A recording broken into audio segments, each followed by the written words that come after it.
Ravindra Soni health and wellness में आपका स्वागत है। मैं हूं रविंद्र सोनी। मैं एक जर्नलिस्ट हूं और आपके लिए हेल्थ और वेलनेस से जुड़े हुए अपडेट्स लेकर आता हूं। तो चलिए शुरू करते हैं आज के अपडेट्स। उप मुख्यमंत्री राजेंद्र शुक्ल ने कहा है कि ग्वालियर में जिला अस्पताल मुरार, सिविल अस्पताल हजीरा के साथ ही डबरा एवं भितरवार के अस्पतालों का उन्नयन किया जाए, जिससे 1000 बिस्तर अस्पताल में आने वाले मरीजों को प्रारंभिक स्तर पर ही बेहतर स्वास्थ्य सुविधाएं मिल सकें। उप मुख्यमंत्री ने गजरा राजा चिकित्सा समूह परिसर में सीवर समस्याओं के निदान के लिए शीघ्र प्रस्ताव भेजने के लिए भी निर्देश दिए। उप मुख्यमंत्री की अध्यक्षता में ग्वालियर मेडिकल कॉलेज की 9वीं सामान्य परिषद की बैठक हुई, जिसमें उन्होंने ग्वालियर के 1000 बिस्तर अस्पताल, सुपर स्पेशलिटी अस्पताल और कमला राजा अस्पताल का निरीक्षण किया और व्यवस्थाओं के संबंध में आवश्यक दिशा निर्देश दिए। उप मुख्यमंत्री ने कहा कि अस्पतालों में रिक्त पड़े पदों की पूर्ति के लिए शीघ्रता से कार्रवाई की जाए। नर्स एवं वार्ड बॉय के जितने भी पद रिक्त हैं उन्हें प्राथमिकता से भरा जाए, जिससे मरीजों की बेहतर देखभाल हो सके। अस्पतालों में बेहतर उपचार के लिए आवश्यक उपकरण एवं अन्य सुविधाओं के लिए सांसद निधि, विधायक निधि एवं CSR मद से राशि और सहयोग प्राप्त करने के सार्थक प्रयास किए जाएं। अस्पतालों में दवाओं की सतत आपूर्ति बनी रहनी चाहिए। अस्पतालों में लगभग 80% दवाएं उपलब्ध हो रही हैं। जो दवाएं उपलब्ध नहीं हो रही हैं उन्हें प्रधानमंत्री जन औषधि केंद्र से क्रय किया जाए। अगला अपडेट मध्य प्रदेश हाईकोर्ट से है। मध्य प्रदेश हाईकोर्ट के जस्टिस संजय द्विवेदी व जस्टिस AK पालीवाल की युगल पीठ ने CBI को निर्देशित किया है कि वह Madhya Pradesh nursing registration council से मान्यता प्राप्त सभी नर्सिंग कॉलेजों की जांच करे। युगल पीठ ने विगत दिवस सुनवाई के दौरान मौखिक रूप से कहा कि आवश्यक होने पर हाईकोर्ट स्वयं वस्तुस्थिति की जांच करेगा।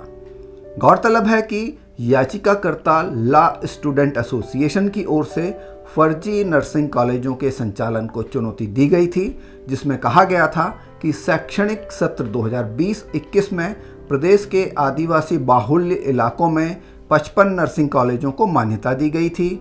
वास्तविकता में यह कॉलेज सिर्फ कागज पर संचालित हो रहे हैं।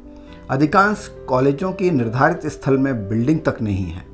कुछ कॉलेज सिर्फ 4-5 कमरों से संचालित हो रहे हैं। याचिकाओं की सुनवाई करते हुए युगल पीठ ने नर्सिंग कॉलेजों की जांच CBI को सौंपी थी। CBI की ओर से 308 नर्सिंग कॉलेजों की जांच रिपोर्ट बंद लिफाफे में पेश की गई थी। वहीं याचिकाकर्ता की ओर से आवेदन पेश कर बताया गया था कि प्रदेश में लगभग 200 नर्सिंग कॉलेजों की जांच CBI द्वारा नहीं की गई है।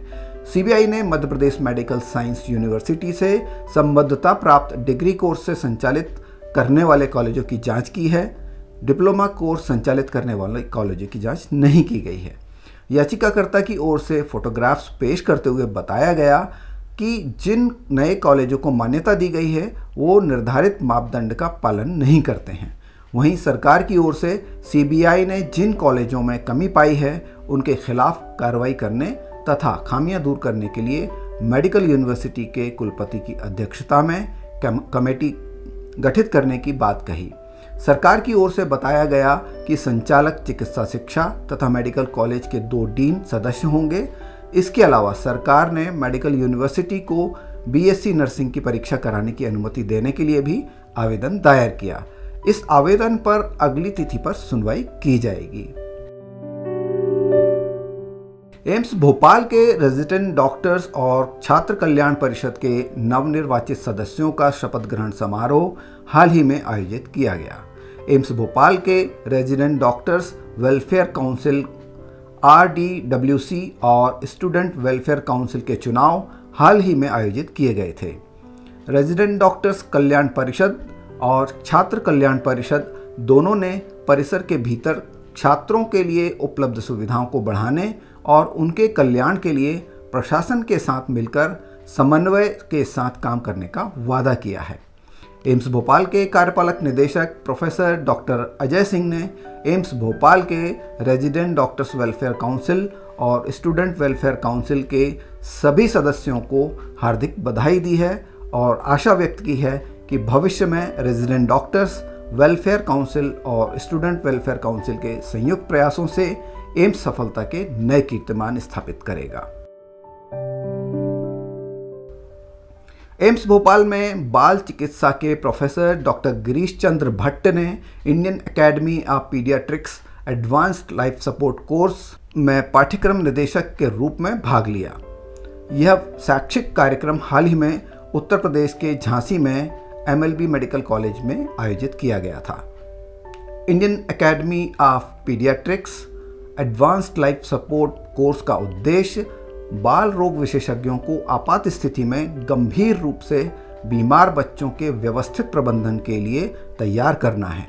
पाठ्यक्रम श्वसन, संचार और तंत्रिका संबंधी विकारों की त्वरित पहचान और प्रभावी प्रबंधन पर केंद्रित था, जो प्रतिभागियों को एक मानक प्रक्रिया प्रदान करता है। इस व्यापक 2 दिवसीय कार्यक्रम में उत्तर प्रदेश के विभिन्न मेडिकल कॉलेजों और शहरों से स्नातकोत्तर और अभ्यासरत बाल रोग विशेषज्ञों ने भाग लिया।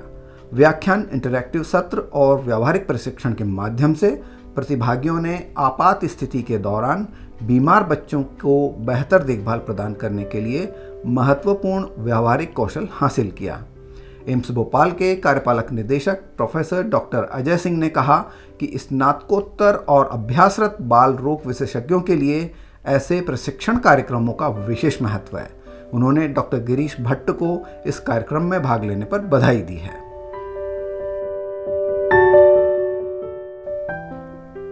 Bhopal memorial hospital and research केंद्र यानी BMHRC में भोपाल गैस पीड़ित व उनके आश्रितों के इलाज के लिए आवश्यक स्मार्ट कार्ड बनाने की प्रक्रिया को आसान कर दिया गया है। अब BMHRC के स्वास्थ्य केंद्रों में ही स्मार्ट कार्ड बनाए जाने लगे हैं। इसकी शुरुआत चांदबड़ स्थित स्वास्थ्य केंद्र क्रमांक 3 और इतवारा रोड स्थित स्वास्थ्य केंद्र क्रमांक 6 से हो गई है।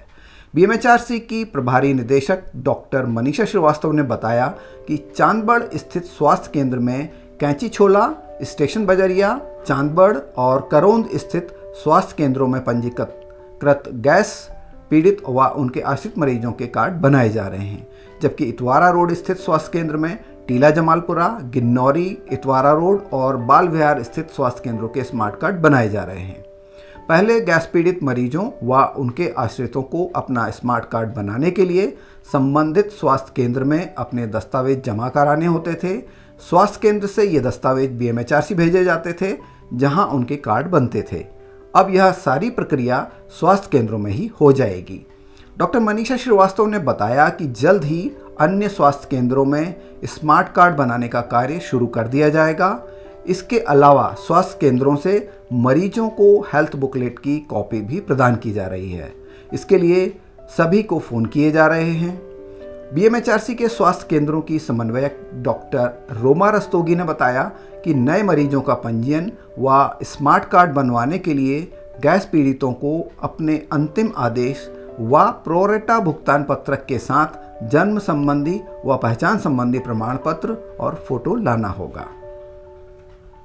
तो ये थे आज के हमारे हेल्थ और वेलनेस से जुड़े हुए कुछ अपडेट्स। आशा करता हूँ पसंद आए होंगे।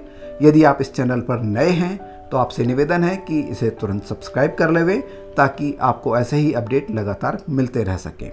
और यदि आप हमारे पुराने सब्सक्राइबर हैं तो आपसे निवेदन है कि इस वीडियो को ज़्यादा से ज़्यादा लोगों को शेयर करें और इसे लाइक करना बिल्कुल ना भूलें। तो बस आज के लिए इतना ही। जल्दी मिलते हैं एक और नए ताज़ा तरीन एपिसोड के साथ। तब तक के लिए धन्यवाद। Thanks for watching.